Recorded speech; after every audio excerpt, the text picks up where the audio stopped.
Hey, what's happening, guys? So I'm getting ready to mix up some 851. I got the 851 here mixed up. I got about 52, 53 ounces of coating. I always like to start with a batch about this size and get my airless set up. But I just kind of wanted to go through with you guys and show you guys how I mix up my coating. Hopefully this will help you guys in the future when you guys are mixing. I know I've seen guys having issues with coatings, and I think a big part of it has to do with the mixing and how they set up the coating.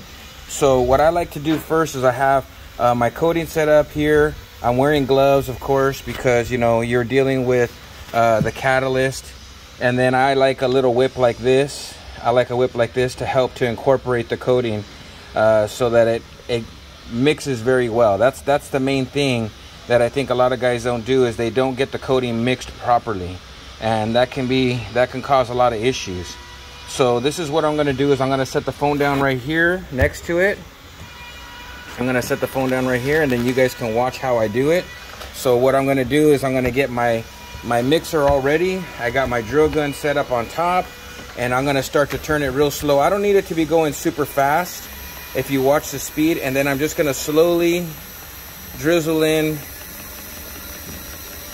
my catalyst and get it to get going in there. What happens is you have movement going in the coating, and it really does make a big difference. I'll tilt it a little bit, it really gets it going nice. We'll get all the catalyst mixed into this coating, and this is mixed at 5%. So I already had my catalyst pre-measured out. We'll get it all, make sure we get it all out of the cup, so we get every little bit that we need. Okay. So that's all mixed up. That's going mixed right now. I'm gonna grab the phone back here so you guys can see. So now I'll just sit here and I'll sit here and I'll whip it for just a little bit. Okay, make sure that it's all incorporated together. Make sure the coating is completely mixed thoroughly together. You don't have to have it real fast. This basically, what this does is it just gets it all together, gets the catalyst binding with the coating. Again, this is the 851. We're making it a 2K. I have some stain grade doors that we've already put an isolator on, and they're sanded and they're going to be ready for top coat. So this is real important. The next thing you're going to want to do after this is mixed, okay, the next thing you're going to want to do, I'm just going to set this aside. The next thing you're going to want to do is you're going to want to let that rest. Okay, and what I like to do is I like to let it set for about 5 minutes before I start to cycle it into my gun. So we'll just let it set here for about 5 minutes or so, maybe 10 minutes, and then we will go through and we'll run the coating. I'm going to take you over to the doors that I'm working on right now, and I'll show you what we're going to be top coating. These are the doors that we're going to be top coating. These are Doug fir doors, and the reason why we ran an isolator on these doors is because you have issues with the pitch of the wood wanting to come out. So we cleaned all these doors with acetone first to make sure that we got rid of all that was bleeding through. So we wiped them all down with acetone, then we stained them, and then within a couple 2 to 3 hours we were able to put an isolator on top of them. So this is, the isolator really helps to keep those bleedings from coming through from the oils of the wood coming through, and Doug fir is very notorious for that. We will be spraying with the new Tri-Tech today.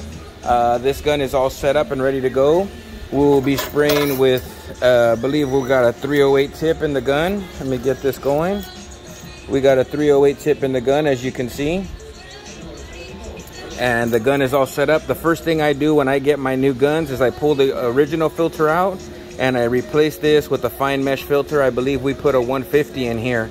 And then also in the gun, in the rig, I pull the original filter out and we replace that with a 100 mesh. That's real easy to do. You just basically, you turn this, loosen it up, take the filter out, put the new filter in, and you're good to go. So we have 2 brand new filters in this gun ready to be sprayed.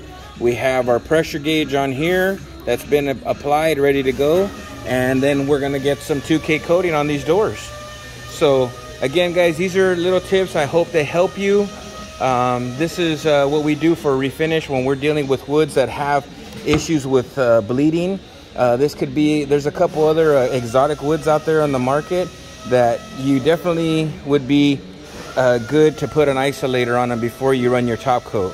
It's just real smart to do that, and it'll help to keep the finish durable and long for many, many, many years. And especially us, we're running a 2K coating on this. These doors are gonna last these people a lifetime. So anyways, guys, hey, I just want to check out, and I hope that helps you guys. Again, we'll be running the 851 Renner today.